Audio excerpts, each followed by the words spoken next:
But the guy who you and Adam were calling for, Xhaka, took a pot shot and the wind took it past here, innit? Well, I mean, for me, I got to agree with Solskjaer. It was a bit of Brazilian magic. I mean,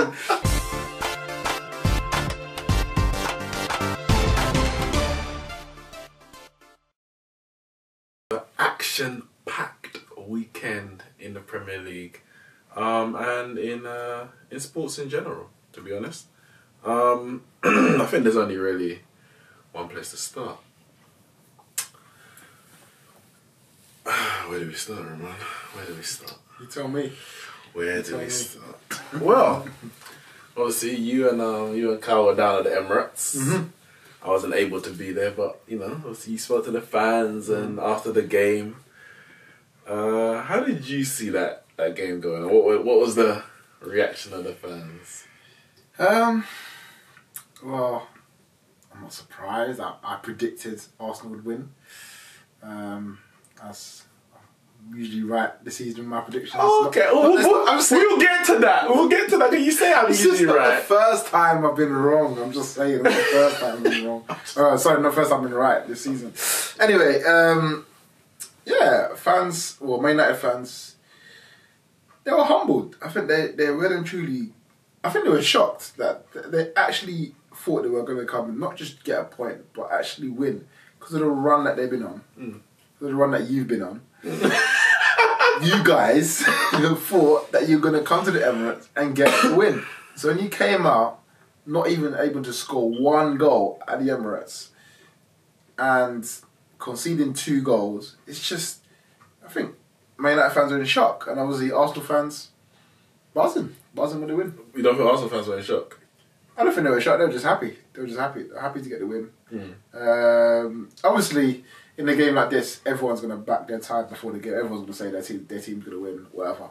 It's however much they believed it. And I think you guys truly believed you would win, and we probably truly believe we will win. And so when we win, it's like, yeah, you said it. And then when you win, it's like, when you lose, it's like, oh, shocked, isn't it? I don't know. I wasn't there. I've seen the whole game. Would you say Arsenal deserved to win the game, as in they were the better side? I said it in my review. In my review, I said Arsenal were the better side. They deserved to win. Looking back on it, it was actually quite an even game, to be fair. Literally, that even amount of shots, off target, on target, is literally about the same. So I would probably say it was an even game. I don't say we deserved to win in terms of chances created, but I guess being clinical is what football's all about. So in that respect, then yeah, we did deserve to win. But it wasn't like a storming rollover sort of thing. I mean, you had about 3 or 4 clear cut opportunities. So we had a few still. We had a few. And really and truly, we didn't. Well, the Lacazette chance was probably our easiest chance to score a goal other than penalty. Okay, yeah. There was but you had a few chances. I said Kolasinac. He was down that left wing because he was playing left wing back. I know we spoke about it when we did a combined 11. I was picked the formation. That combined 11. Well, first of all, we picked the formation and we said 4-2-3-1. Yeah. So that's why we ruled out Kolasinac because he's not a left back. I guess he's more of a left wing back, should I say, than a left back. And obviously we didn't put Maitland-Niles. Again, he played right wing back. I mean, that's not really his position either. But that's what he was playing. And I guess we saw Kolasinac in his best position. Because when he was getting forward as a left wing back, the balls that he was there, I think there was one, when it was still 0-0, where he burst past, must have been Young. Actually, I don't think he burst past them. I think he kind of crossed it around him, and Lacazette came to the near post, and Lacazette just missed the. So yeah, even though he didn't have that wouldn't go down as a clear-cut opportunity because it was a shot, but it was a chance, it was an opening kind of thing. And I think there was a few of those crosses that came in, especially from Kolasinac, that weren't turned in, could have been turned in, and they weren't. Another person who wasn't in the... Well, actually, there was 2 people that weren't in the 11. who were in our combined 11 who didn't actually play. Mkhitaryan, he had an injury, and Herrera seemed like he wasn't fully fit. He wasn't even on the bench. But the guy who you and Adam were calling for, Xhaka, took a pot shot, and the wind took it past here, innit? Well, I mean, for me, I got to agree with Solskjaer. It was a bit of Brazilian magic. In my review, I said that the wind took it in, but looking back, and when you were interviewing Lee as well, yeah. But when looking back, when you actually deep the swirl of it, like, no, he definitely cut across it. Like, it's like I think he wanted it to swerve like that. Yeah. But how late it went, I don't know. Like you can't practice that, can you? Unless you're a Carlos. Yeah, that's the thing. I mean, listen, we know Xhaka can shoot from 30 yards anyway, so it's not like. I think most of his goals are from outside the box. Yeah. I think so. Majority at least. He scored one against you guys a couple of years ago. I think that was a deflection though. But when we won 2-0 2 years ago, Emirates.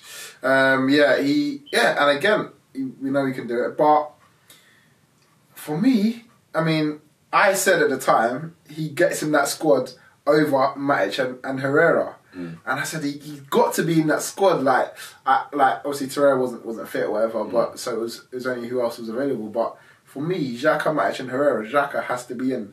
Like from what I've seen, especially with him this season, and I said this to you before. Once we have someone alongside him, he will work a lot better. And he looks so much better with Torreira. And then Torreira wasn't there yesterday. I know, but then even yesterday, and you said that he's not really a ball winner. And then that challenge he made on Rashford, when that you got probably your best move of the match. He came and won. Oh yeah. Oh, was that him? That was him. Yeah, brilliant. That was one of the best. Because if that had gone in, like that was a brilliant goal. Listen, you know what's mad about that play? Even Lukaku had a great touch. The ball came on Pogba, and man just took it out first time. I was like, what? I couldn't believe it. Yeah.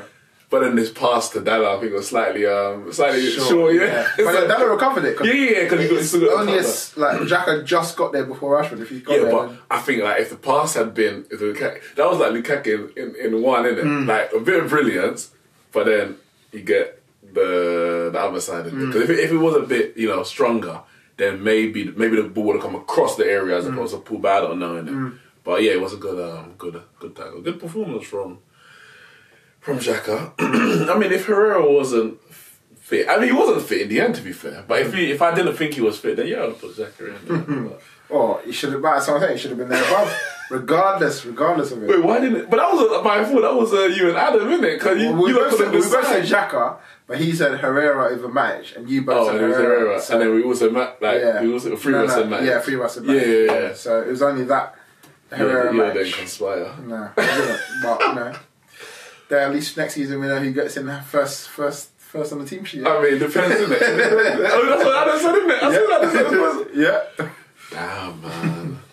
Damn. But boy, David De Gea though, like you got to take something for that. I'm gonna get onto Man United in a bit, innit? Kyle, what's your take on the game? For me personally, I know the game was even. It was definitely even, but I think the game was won by Arsenal because Emery tactically outclassed Oli in that game. Like he brought some.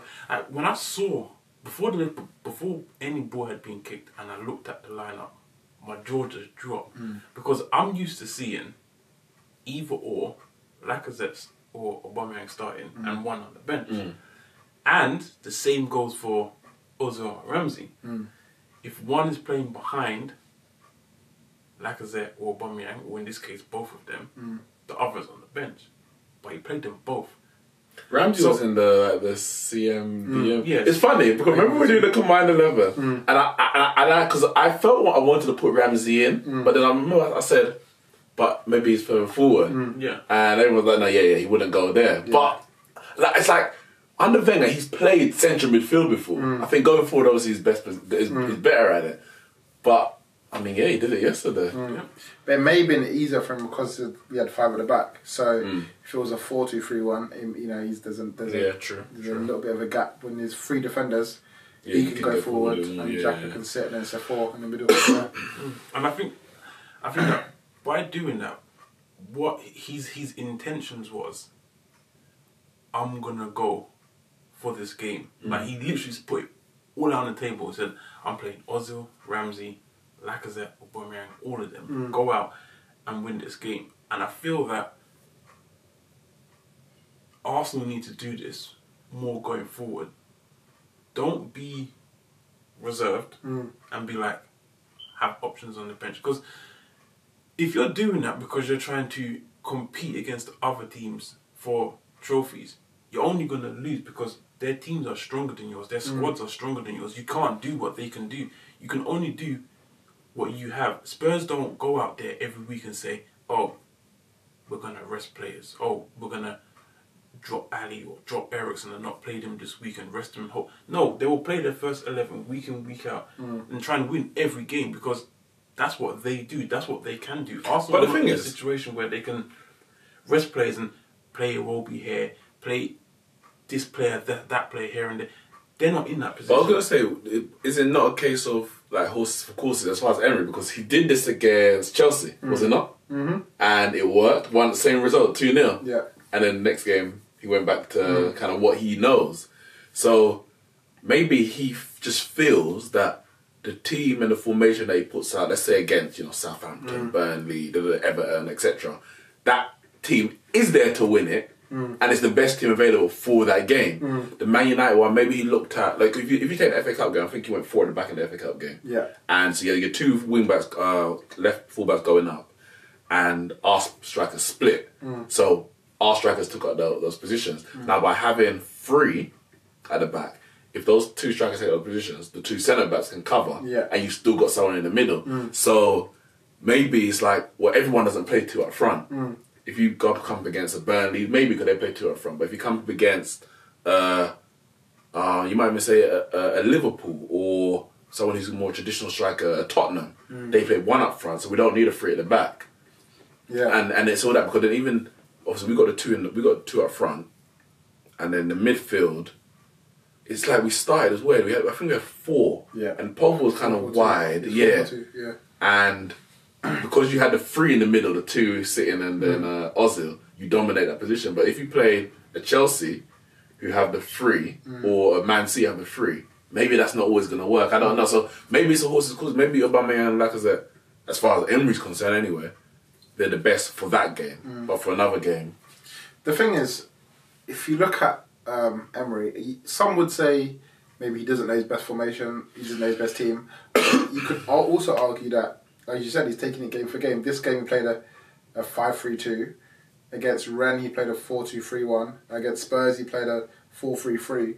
Against Chelsea he played a 4-4-2 diamond. So literally that's 4 games in the past month or 2 that he's gone for 4 different formations based on the opponents. And obviously it doesn't always work out game to game.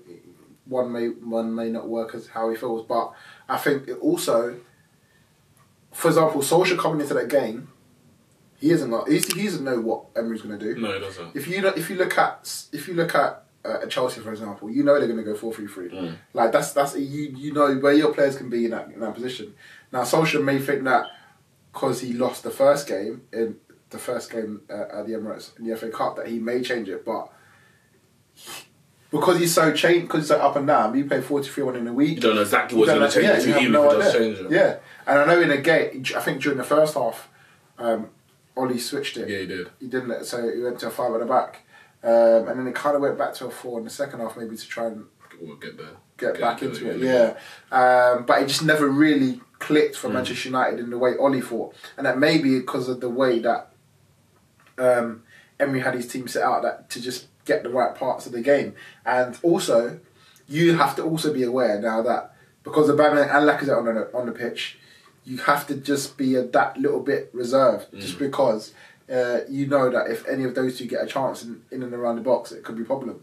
So it meant that you guys have to be a bit reserved, and so you can't go gung-ho on the attack just against for that reason. So, but as you said though, I think this season, Ozil, Ramsey, Lacazette and Aubameyang have played 11 times together and are yet to lose a game when they've all played. So there's something that it does work, but I think he's very cautious, especially with Ozil and Ramsey.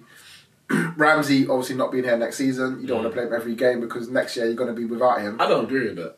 You think? No, I don't. I mean, honestly, I don't know what's going through his mind, but I don't agree that if that is going through his mind, he should change because it's like you play the best team available to you, and then when he goes, if that person, that player is so key to your thing, you replace him with a player who can do what he does, kind of thing. I hear that, but like, if he has to get top 4 this year.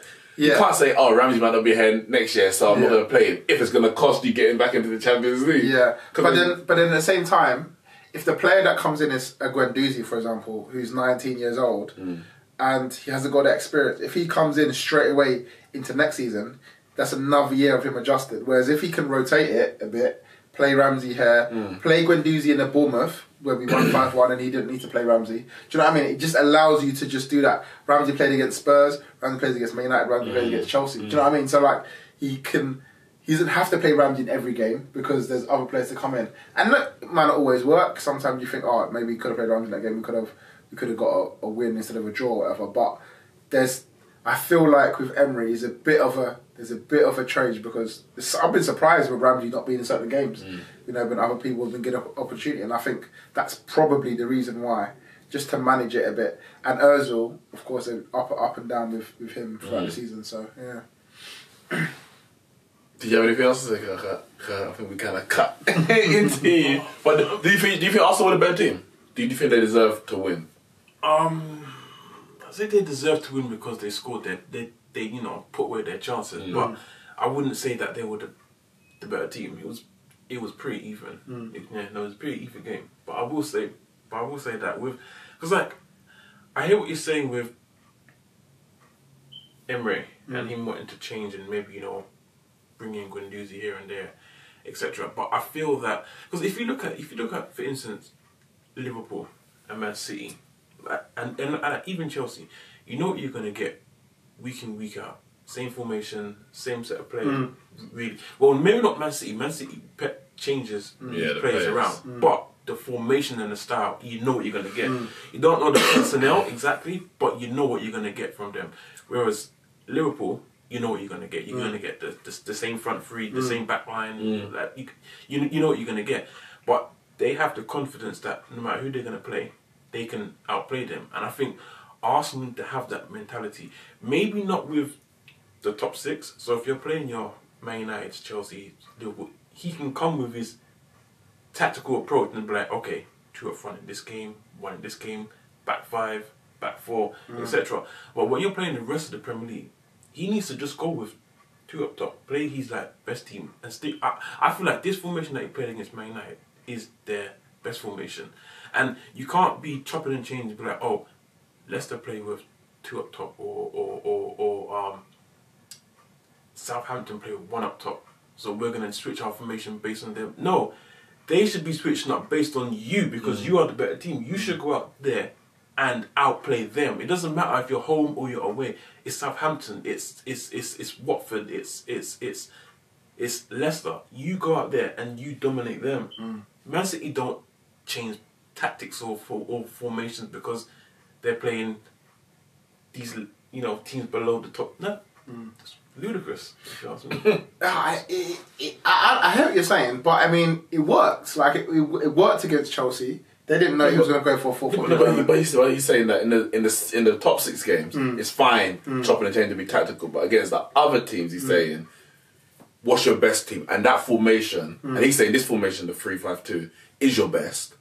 That's what you should play against everyone. Bar the top 6. Top 6, you become a bit more tactical to say because they got a bit more strength. Maybe. But then Emery's looking at it game to game. Like I think he's looking at it saying, who have I got available? Who are the players that I need to play in these positions?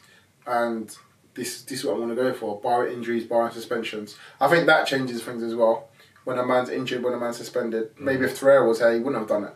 I mean, if you look at the Chelsea game, I thought Arsenal's... After that game, I said Arsenal's 4-4-2. Even before that game, I was saying the 4-4-2 diamond is, with the players available, are the best team that Arsenal should be going forward with. And even that game, for me, we were better in that game than we were last night against Manchester United. But that's because Chelsea, I would argue, that this Man United, how we're playing now, is better than how the Chelsea that you played then and probably Chelsea as they are now. because it's a case of that Chelsea is a case of we did the same thing to them in FA Cup. Man marked Jorginho, and they can't play, and that's all you really had to do. I think you had Ramsey on Jorginho, and that was it. Game over. Whereas this game, it was always for me. It was always going to be more even, or Man United were going to have more chances, more play than Chelsea did because we're just in a better moment. I'm not going to say we've got a better team, or whatever. Maybe we do, maybe we don't, but we're in a better moment than them. But yeah, everyone's got their own opinions, innit? Carl says 3-5-2, you say 4-4-2 diamond. You speak to someone else, they'll say 4-2-3-1. Like I said, this, everyone. But the reality is, Emery, you've got comfortably more points. No, you got more points? Yeah, comfortably than last season, innit? Like 12 more points. Yeah, we're 3 points off last season total at the moment. Your total? Oh my goodness. And so this last year, I think you had 48 points, something like that. Yeah. So yeah. And he on 60. 63 we got last year. We ended up with 63. Damn. So he's doing a decent job. Yeah. He's doing it. I mean, this is the stage of the season now. Obviously, we played all of the big 6 teams. Yeah. So it's literally now to start beating the best of the rest. That's the thing, because you haven't got anyone. And how many games left? 8 games. 8 games. 8 games played. Yeah, 8 games. So I don't know which games are home, which are away, exactly what your exact fixtures are, but you could go on a decent run here and come through, finish in the top 4. Well, listen, if we don't finish in the top 4, from this position, considering we're in the top 4 now, and we know where the problem lies. What's the problem? Well, it's against the smaller teams in the last 8 games. Like, if you look at it from here to now, we've not. All it means is that forget Man United and Chelsea and Tottenham. Look at the last 8 games that we got. We should be getting more points. Yeah, than the rest. Essentially, we've got Chelsea at home, Man City at home. Spurs have got Man City away, Liverpool away. Obviously, Chelsea's got to come to Old Trafford. And Liverpool. We've got Liverpool at Anfield. Yeah, so someone's gonna Man United and Chelsea. One of them's gonna have to drop points, if not both, because they're playing each other. Man City, Liverpool both going for the titles. Yeah, so getting the points there. Yeah, Arsenal. You have to look at that and say, like, if I'm saying at the end of the season, you've won all your home games. No, you drew Liverpool, lost to Man City. Yeah. Beat Man United, beat Spurs, beat Chelsea. Yeah. And away from home, you lost to Man. We lost to Man City, Liverpool, and Chelsea. Oh, and drew with Man United, Tottenham. Okay. So I mean, it's definitely an improvement from last year. Overall, like in terms of the big 6 games. Yeah, do you know what I mean? definitely. There's definitely been a level of improvement in that department. Now it's just all about literally how you can see out the rest of the season to game it fair. Yeah, if we can, I mean, you can't say Arsenal are now out of it, like, or won't be in it now. As we would have said a month ago, we said, man, maybe Arsenal won't make top 4 now. For me, it's in Arsenal's hands. Well, mathematically it is, and you might say theoretically, just like looking at the fixture difficulty, it is in your hands. But I just have to say, it could even be a top 3 finish, boy. Well, I was going to say, I just hope you lot go through the Europa League to make those weekend Premier League fixtures that much harder, because I can't have Arsenal going out the Europa League and then winning all the 8 games and just blitzing it and finishing third.